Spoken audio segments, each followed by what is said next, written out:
salah paham gitu. Banyak yang salah paham karena nontonnya nggak full kayak gitu guys. Oke guys, ini aku mau coba jawab pertanyaan yang teman-teman mungkin sering tanyakan mengenai aplikasi BitNSD, karena ada update terbaru kenapa mesin penambangan teman-teman sekarang yang aktif tinggal sedikit ya. Ini banyak sekali yang teman-teman itu ya bertanya gitu ya di grup Telegram dan juga mungkin di YouTube juga. Tanya kok mesinnya sekarang yang aktif tinggal sedikit bang ya, itu kenapa? Oke teman-teman ya, pastikan teman-teman simak video ini sampai selesai dan tanpa berlama-lama langsung aja kita gas. Jadi sebenarnya ini ada yang tanya ya, ini salah satunya dari Bang Agung Prasetyo ya. Bang tanya, saya beli 10 unit mesin terakhir running semua, tapi begitu 1 hari yang lalu aku lihat lagi mesin yang terpakai cuma 2, itu gimana bang? Jadi memang ini terjadi pengurangan ya guys, pengurangan dari mesin teman-teman itu yang aktif pasti berkurang ya. Contohnya seperti ini.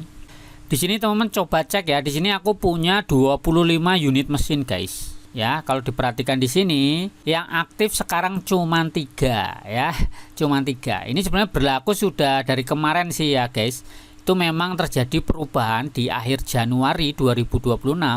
BitNSD itu melakukan update guys. Jadi yang awalnya satu mesin itu kapasitasnya cuma berapa hash rate, sekarang itu satu mesin diperluas guys. Jadi mampu menampung berapa juta hash rate kayak gitu. Jadi sebenarnya kayak gini ini lebih menguntungkan kita atau enggak kayak gitu kan. Pasti teman-teman itu bertanya-tanya gitu kan. Dan apakah berpengaruh pada hasil yang teman-teman tambang kayak gitu kan, apakah berkurang atau enggak. Nah, oleh karena itu kita mau coba jelaskan ya guys. Jadi sebelumnya mesin kutu ya dari 25 itu guys ya, itu kemarin yang aktif mungkin lebih dari 10 ya. Jadi udah hampir setengah lebih itu sudah aktif guys. Dan memang hasilnya lumayan kayak gitu kan. Cuman dengan adanya pengurangan seperti ini ya, apakah hasilnya berkurang atau enggak ya, kita langsung cek aja di sini guys, di bagian My Mining, kemudian ke bagian Mining Profit. Nih ya guys. Jadi kalau teman-teman perhatikan sebenarnya nggak ada perubahan sama sekali kayak gitu kan. Ya misal seperti ini ya, rata-rata aku di 500an ya, 530 kayak gitu. Bahkan yang terakhir ini masih di 536. Ya karena aku masih ada pembakaran hash rate setiap harinya ya guys.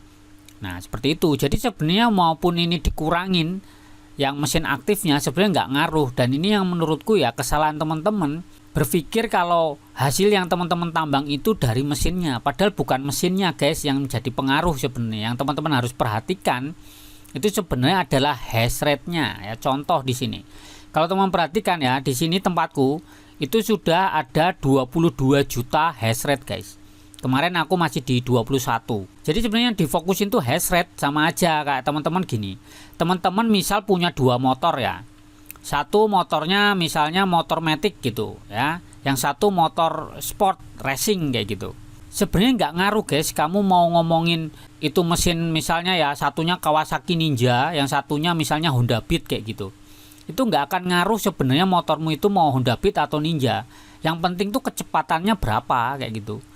Ya, jadi kamu mau mencapai tujuan, misalnya kamu Honda Beat kecepatannya 100 km per jam. Kamu naik Kawasaki Ninja tapi kecepatannya 60 km per jam, ya tetap duluan yang Honda Beat guys. Jadi sebenarnya hash rate itu semacam kecepatan penambangan gitu. Jadi jangan fokus sama mesinnya gitu, tapi hash rate yang dihasilkan kayak gitu. Dan sebenarnya ini pengumuman ini itu sudah dijelaskan di grupnya BitNSD ya. Cuman sayang sekali ya, rata-rata itu kalau teman-teman dapat pengumuman apalagi udah bahasa Inggris gitu, udah kayak alergi gitu, nggak mau baca, apalagi tulisannya panjang-panjang kayak gitu. Nah kita coba simak, sebenarnya aku udah rangkumkan guys ya, ini udah aku copy yang penting aja. Jadi tim developer dari BitNSD itu udah jelasin guys ya, di sini disebutin nih mengapa rebate mesin mining dihapus. Penjelasan resminya nih seperti ini. Jadi pada kuartal 1 tahun 2025, jadi awal 2025 tidak ada rebate mesin mining ya, jadi nggak ada kayak bonus gitulah. Nah rebate baru diterapkan untuk membantu ketua tim. Jadi ini untuk orang yang mengundang guys. Jadi tujuannya gini loh, dengan setiap ada pendaftar baru, misalnya ada 5 orang yang join, nanti si pengundang itu bisa dapat bonus mesin 1 guys kayak gitu. Tujuannya apa sih?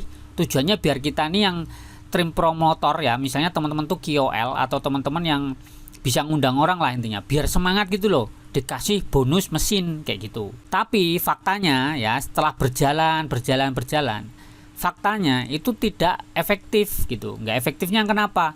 Ya karena mesinnya nggak dimaksimalin, nggak diisi gitu kan. Jadi kayak aku sendiri misal itu kan beberapa dari bonus, beberapa dari aku beli. Tapi yang sering beli aku memang hash rate-nya. Kalau mesinnya aku rata-rata dapatnya dari bonus guys. Bonus dari mengundang kayak gitu kan. Nah, jadi mesinku itu nggak aku isi kayak gitu kan. Jadi aku ya udah diem aja, jadinya pasif kayak gitu. Nah, ini sebenarnya yang mengganggu dari pertumbuhan harga token BNK. Kenapa harganya nggak naik-naik? Karena apa? Banyak orang punya mesin tapi nggak diisi bahan bakar, akhirnya mesinnya nganggur guys. Nah, jadi sebenarnya kita tuh harusnya fokusnya kalau di sini dari rangkuman yang tim Bitnessdeck ini jelaskan, sebenarnya goal mereka itu adalah hash rate. Kenapa? Karena dengan teman-teman itu memiliki hash rate, sebelum memiliki hash rate teman-teman itu kan diminta untuk ngebakar token BNK. Kalau teman-teman perhatikan ya, prinsip dari kenaikan harga token ya, kita coba cek. Teman-teman perhatikan ya, di sini ini harga token BNK itu kalau diperhatikan sebenarnya sudah mulai naik guys. Tapi kalau ada turun itu wajar karena ini psikologis orang. Kalau tahu harganya mahal pengennya jualan, itu udah normal ya kayak gitu.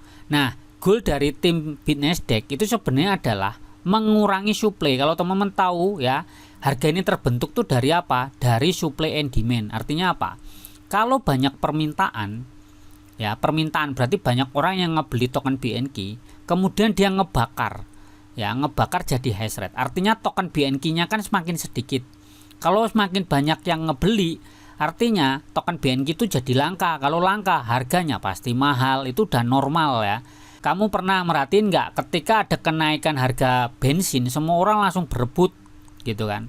Semua orang rebutan bensin, bahkan sampai di pengecer-pengecer ya jadinya mahal semua. Sama kayak zaman dulu waktu pandemi, semua orang butuh namanya masker. Itu harga masker tuh jadi nggak masuk akal, lebih mahal ketimbang harga beras guys. Ya sama konsepnya seperti itu. Nah, si developer itu sebenarnya bikin konsep pinginnya itu bikin harga token BNK ini bisa bertumbuh guys, dengan cara ya dihabisi nih token BNK, dibakar. Kalau dibakar itu kan artinya akan hilang dari supply, dari peredaran.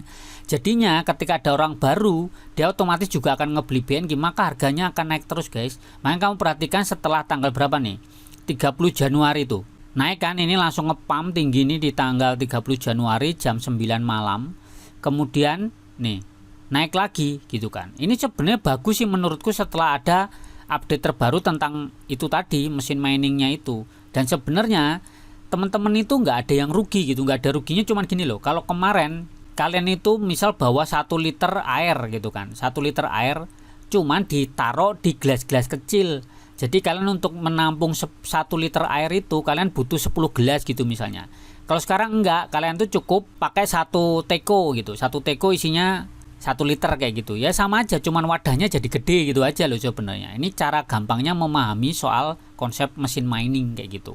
Jadi goal dia itu guys, dia pingin komunitasnya kan bertumbuh, pasti dia butuh namanya KOL, butuh sama orang-orang yang bisa mengundang orang. Itu nanti dirubah nggak dapat bonus mesin guys. Ya, jadi di sini ya kalau diperhatikan output mining ditentukan hash rate bukan jumlah mesin. Artinya hash rate sama dengan jumlah BNK yang dihasilkan. Jadi semakin besar hash rate-mu, maka hasil penambanganmu juga makin besar. Karena banyak orang cuman fokus, misal ya satu mesin harganya $10. Dia fokus beli banyak mesin, misalnya beli 10, berarti kan $100. Ya kan? $100 untuk beli 10 mesin. Lah percuma saja guys, mesinnya nganggur gitu kan. Mendingan kamu beli satu mesin $10, yang $90 kamu belikan hash rate kayak gitu. Jadi konsepnya tuh itu yang dia maksud gitu loh. Jadi nggak ada yang berubah gitu sebenarnya, dan teman-teman juga nggak perlu khawatir hasil outputnya, karena hasil output kalian tuh dipengaruhinya oleh hash rate bukan dari jumlah mesin. Ya, jadi intinya itu yang dia mau fokuskan. Setelah kapasitas diperluas menjadi 8 juta hash rate nih per 1 Februari guys. Jadi per hari ini satu mesin penambangan itu mampu menampung 8 juta hash rate. Makanya kan punyaku tadi yang awalnya belasan sekarang cuma 3 yang aktif. Menurutku nggak jadi soal sih dengan seperti itu, karena aku fokus pada hasil BNK yang ditambang guys, bukan mesinnya ya. Karena mesin cuma $10 guys harganya. Menurutku mampu lah gitu kita untuk ngebeli, ketimbang teman-teman tuh outputnya kecil. Nah, mendingan kan outputnya gede kayak gitu kan. Jadi di sini disebutkan ya, Jadi ada penghapusan rebate membawa manfaat. Jadi kita yang mungkin orang yang undang-undang itu udah nggak akan dapat lagi mesin mining. Kemudian proporsi investasi mesin turun drastis kan. Dana dapat dialihkan ke pembelian hash rate. Ini loh yang jadi kuncinya. Modalnya sama, tapi lebih banyak membeli hash rate kan. Maka akan lebih banyak BNQ yang teman-teman tambang. Jadinya ROI itu balik modal itu lebih cepat, keuntungannya juga lebih tinggi karena BNQ yang teman-teman tambang tiap hari itu harganya naik kayak gitu loh. Ini sebenarnya goalnya kayak gitu loh. Kemudian yang teman-teman yang bisa mengundang orang, komisi ketua nih ya, meningkat tajam karena apa? Karena lebih banyak hash rate maka lebih banyak output. Nah, sama dengan lebih banyak pembakaran maka komisi juga makin besar. Nah, pendapatan ketua tim berubah arah dari menjual mesin menjadi memperluas hash rate. Kayak gitu guys.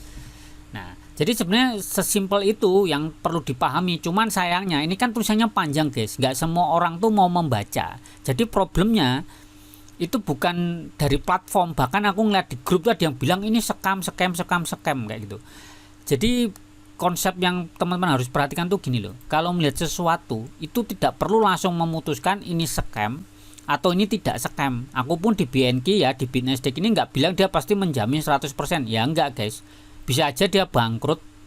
Nah, makanya ketimbang dia tuh bangkrut, dia bikin update. Karena menurut dia strategi dia yang awal itu kurang efektif, nggak bikin platformnya berkembang. Karena apa guys, kalau kita ngomongin sebuah platform, dia itu ya bisa tumbuh atau tidak dari besar kecilnya komunitas. Kalau komunitasnya berkembang, ya pasti dia akan hidup terus gitu kan, karena banyak orang yang percaya. Tapi kalau teman-teman ngeluh hasilnya makin sedikit, gak efektif, gini-gini, banyak orang yang berhenti, banyak orang yang stop, ya ujung-ujungnya ditinggalin, lama-lama ya bangkrut juga kayak gitu kan. Nah, makanya dia tuh pingin bagi kita yang sudah invest nambang, hasil tokennya itu bukan malah jadi murah, tapi berharap harga tokennya jadi mahal kayak gitu loh sebenarnya yang dia maksud. Cuman teman-teman mungkin udah keburu jengkel, gak mau baca. Nah, ini masanya tuh gak mau baca ya. Jadi ini tujuan akhir dari penghapusan rebate, melindungi investor ya, ROI lebih cepat, biaya lebih rendah, meningkatkan penghasilan ketua tim. Jadi ini buat orang yang mungkin aktif, membantu untuk narik pengguna baru. Karena mau nggak mau guys, jadi kalau teman-teman ya ngeliat KOL atau influencer yang dia ngundangin orang, jangan malah disiriki gitu. Kalau kalian benci sama yang ngundang, maka platform ini jadi sepi kayak kuburan. Habis itu kalian udah masuk, kalian juga ikutan bangkrut itu loh. Karena apa? KOL atau influencer itu membantu sebuah platform bertumbuh. Habis itu penggunanya banyak, ada kemungkinan lah ya, kita ngomongin si developer anggapnya orangnya nggak aneh-aneh gitu kan, bisa terpercaya ya pasti aman. Tapi kalau misal ya kita udah ngundang banyak orang, kalau nanti si foundernya atau tim developer dari si aplikator ini guys, misalnya dia aneh-aneh ya, kalau nggak bener ya kita komplain. Kalau teman-teman cek di grup Telegram, aku tuh sering banyak komplain dan juga ngasih saran. Jadi nggak cuma komplain guys, tapi ngasih solusi yang lain gitu loh. Misalnya soal mesin mining, aku udah pernah info gitu kan. Kalau misalnya ini dibikin NFT atau ada sistem upgrade atau segala macam lah. Nah, akhirnya mereka mengeluarkan update yang seperti ini. Ya nggak masalah menurutku, selama ini tujuannya oke kayak itu kan. Dari beberapa case orang yang join di sistem ya mainan masuk ke dunia kripto, dunia financial market kayak gini guys.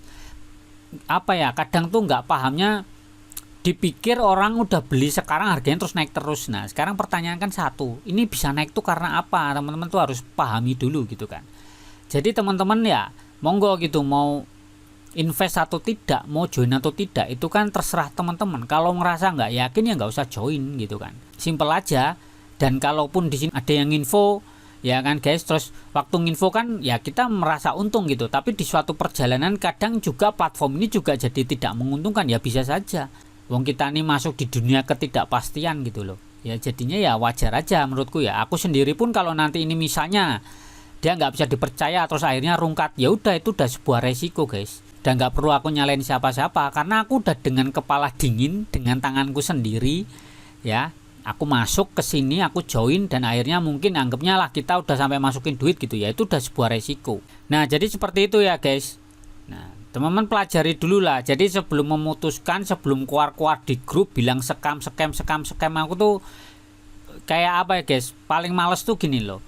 Kamu nggak mau baca, tapi kamu udah menghakimi sesuatu yang kamu sendiri nggak mau baca gitu loh. Dibaca dulu, dipelajari, silakan komentar gitu. Jangan lu nggak mau baca tapi udah nuduh-nuduh orang kayak gitu. Padahal itu sebenarnya ketidaktahuanmu. Padahal kalau kamu mau baca, mau dengan teliti membaca, ya udah kamu mungkin lebih ngerti, bisa ngambil keputusan. Mungkin nih setelah kamu baca dapat info ini tadi, kamu ngerasa kok kurang mantap kayak gitu, ya udah keluarkan nggak apa-apa, tapi kamu udah pelajari gitu kan.